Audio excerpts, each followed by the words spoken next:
Welcome, ladies and gentlemen. I don't know if you guys watch pro football at all, but there was a really exciting game yesterday. Did you see it? I didn't see it. The Eagles were playing, who were they playing? They were playing the Giants. Okay. And the score at the end was tied.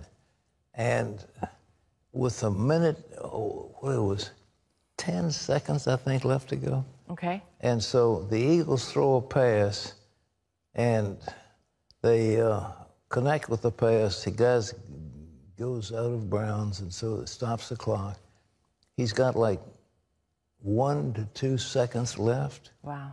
And they give the ball to this rookie, and he kicks a field goal, 61 wow. yards. And they won the game. And they won the game, yeah. And they carried him out on their shoulders. I mean, it's an unusual thing to hear the field goal kickers. So it was kind of fun.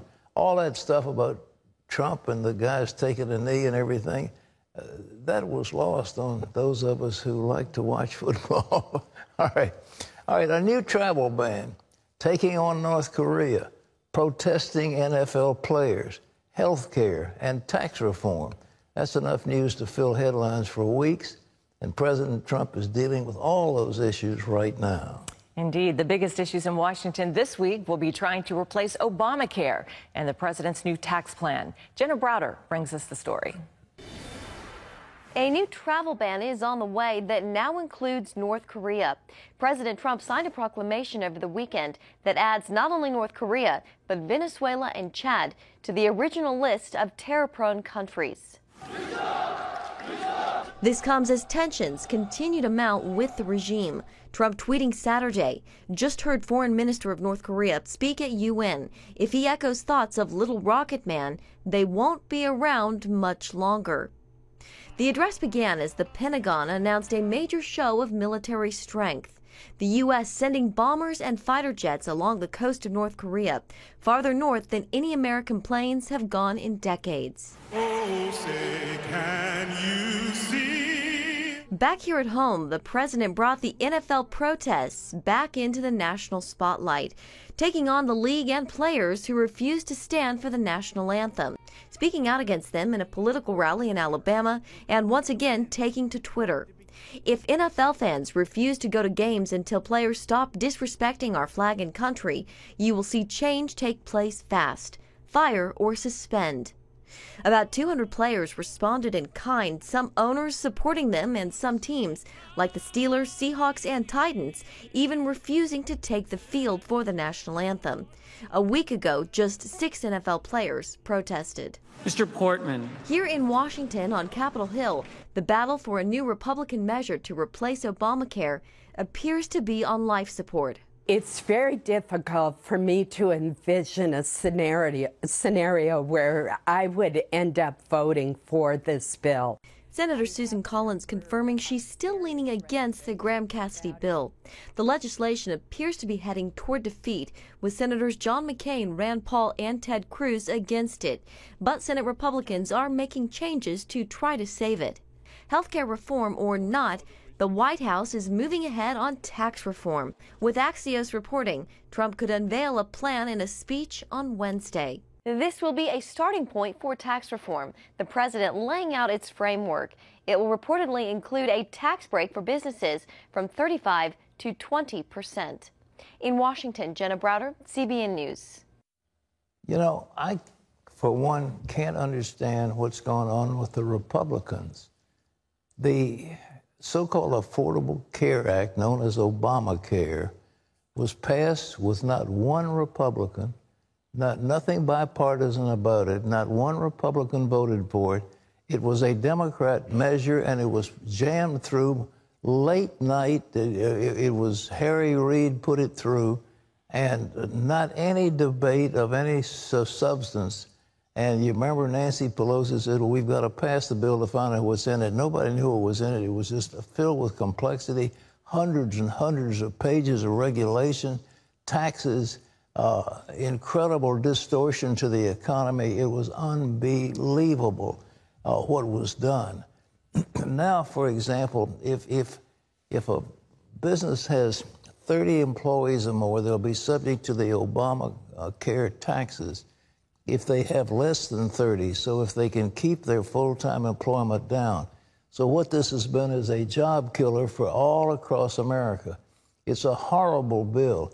Now these exchanges are raising premiums as much as 200%.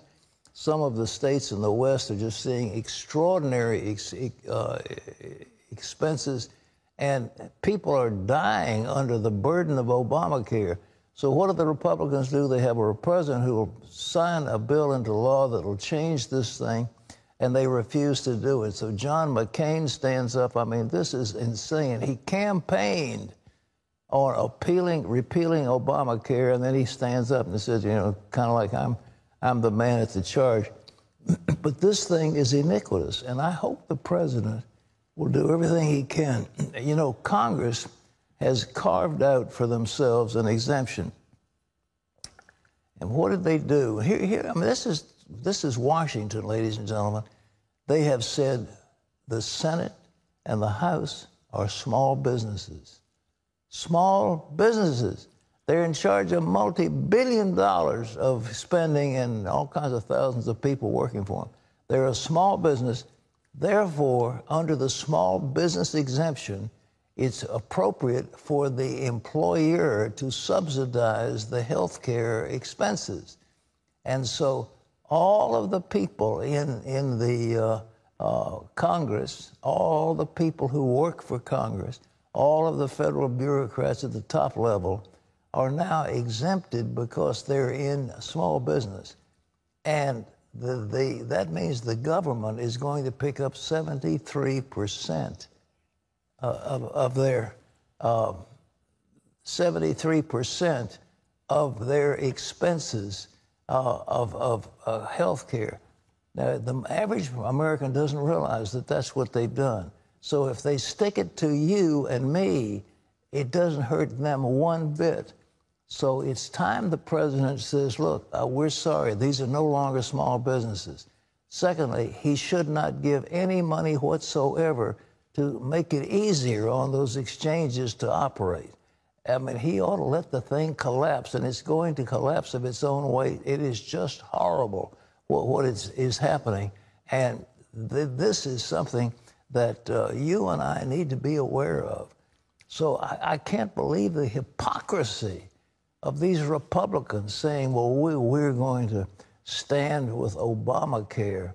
I mean, Lisa Murkowski and Susan Collins from Maine, and of course Rand Paul, who knows what he's thinking, and you know, then John McCain. That is the height of hypocrisy.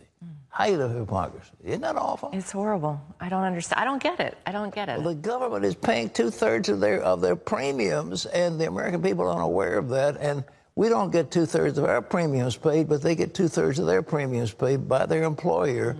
Because they're classified as small businesses, the Congress, the House, and the Senate. It's not right. It's not right. Well, it's time. Trump said, no, only with an executive order, he can say, these are no longer small businesses. And all of a sudden, they will no longer be able to get that federal subsidy. And then when the shoe begins to pinch their feet, then they'll begin to vote right. That's the way it is. It's not, as Ronald Reagan said so cogently, it isn't necessary that they see the light, but that they feel the heat. Time to get the feet on them. The heat. Well, in other news, a man will be charged with murder and attempted murder after a church shooting in Tennessee on Sunday. John Jessup has that. That's right, Pat. One person is dead and 7 others injured after the gunman walked into that Tennessee church and started shooting. The pastor yelled for everyone to run right after the gunman entered Burnett Chapel Church of Christ in Antioch, just outside Nashville. A gunman arrived in the parking lot. One woman who was walking to her vehicle was immediately fatally wounded by the gunman, who we believe then entered the rear of the church. He was just shooting.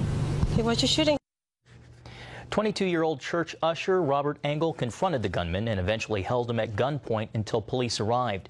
Police have identified the attacker as 25-year-old Sudanese immigrant Emmanuel Sampson. He had attended the church before, and police are investigating a motive. Sampson faces at least 1 murder charge, and more charges are expected. A federal civil rights investigation has been opened as well. Well, Republican Senator Luther Strange could lose the Alabama special election tomorrow. The race is to fill the seat of former Senator Jeff Sessions, now President Trump's Attorney General. Luther Strange has filled the seat since February, and President Trump has campaigned for him, as is Vice President Mike Pence. But former Alabama Supreme Court Chief Justice Roy Moore has been leading in the polls. Moore was the judge who refused to remove a Ten Commandments monument from the state judicial building when the federal court ordered him to. Polls have shown the race tightening. If Moore wins, it could lead to other conservative challengers against incumbent Republicans. Pat, back to you. I don't understand politics, but I don't understand smarts, and I do understand smarts, and I can't understand why the president would get himself into a primary in a state like Alabama when Roy Moore is clearly, Roy Moore agrees with the president on everything. And to come against a man who agrees with you on everything and who's leading in the polls is not smart. And, I mean, why would you do it? I mean, why would the president risk his prestige? Because it looks like Roy Moore is going to win that thing. So we'll see. All right, John? Pat, Iraqi Kurds are voting today in a referendum to gain their independence from Baghdad. The Kurdish people are the largest ethnic group in the world without a country of their own. Millions live throughout the Middle East, including Turkey, Syria, and Iran. Now, while the referendum may fulfill the dreams of the Kurds, it could also upset an already fragile region. Chris Mitchell brings us that story from the Iraqi city of Erbil in Kurdistan. Streets are lined throughout Erbil with flags and banners urging voters to choose independence. This is the center of Erbil, the capital of Kurdistan, one of the oldest inhabited cities in the world. But today's Kurds are looking at this referendum as finally their opportunity for a free and independent Kurdistan. This is a good opportunity for all Kurdish people to go on the box and say yes for a referendum. If we will not do it, the referendum now, when we will do it? I feel great because this is the dream from our grandfather. This is the dream for all Kurdish. We have our own country. Despite that enthusiasm, neighbors Turkey, Iran, Syria, and the Iraqi government in Baghdad see an independent Kurdistan as a threat to their own governments. Even the U.S. called the vote provocative and destabilizing and said it would distract from the fight against ISIS. Analyst Sang Zagdik says the Kurdish government has something to prove. It is very important for the Kurds to show to the world that their independence will not cause instability.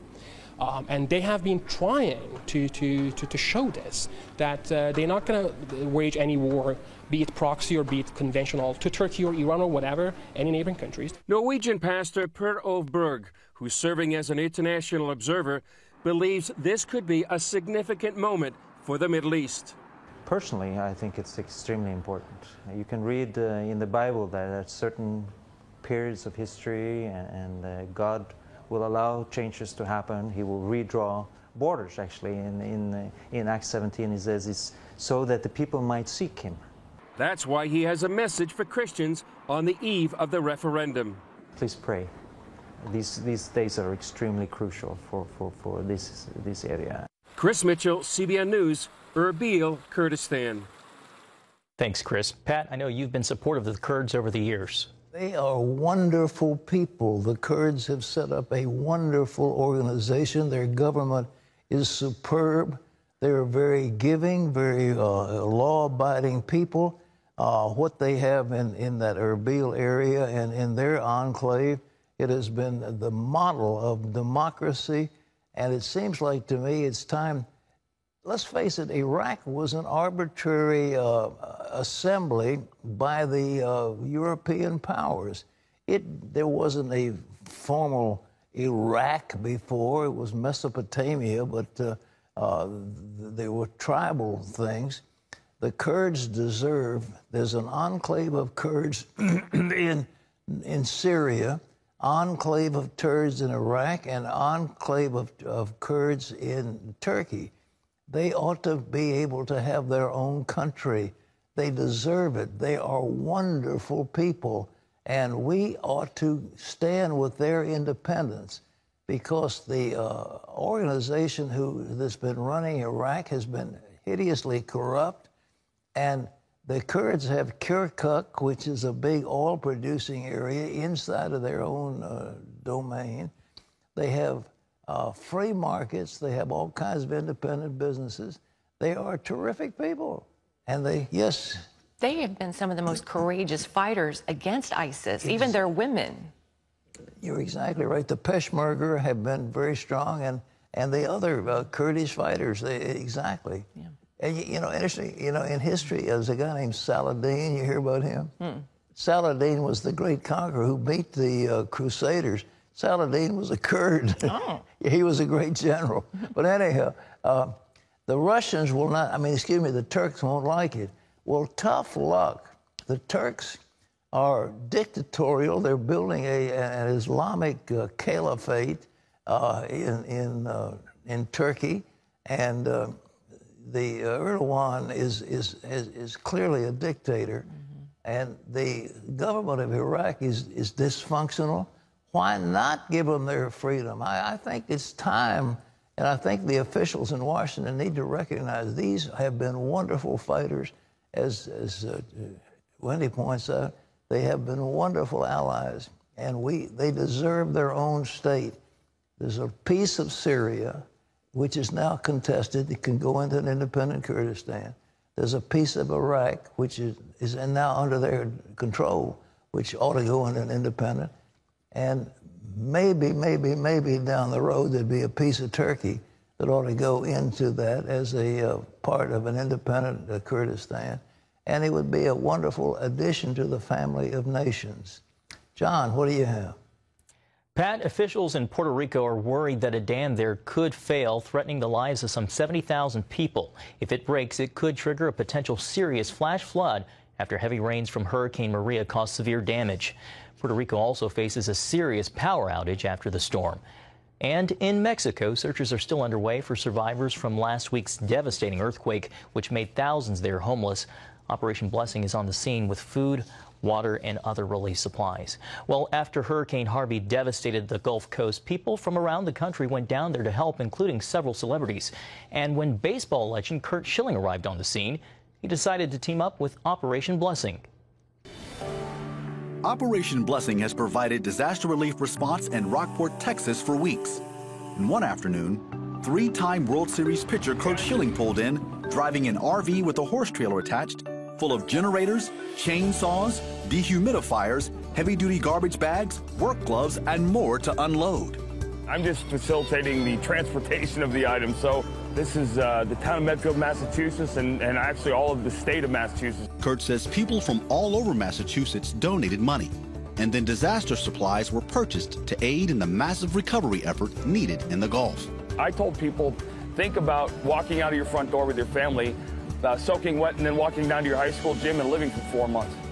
You know, what would you need every day? I was headed into Houston and out of the state, and I kept getting texts about Rockport.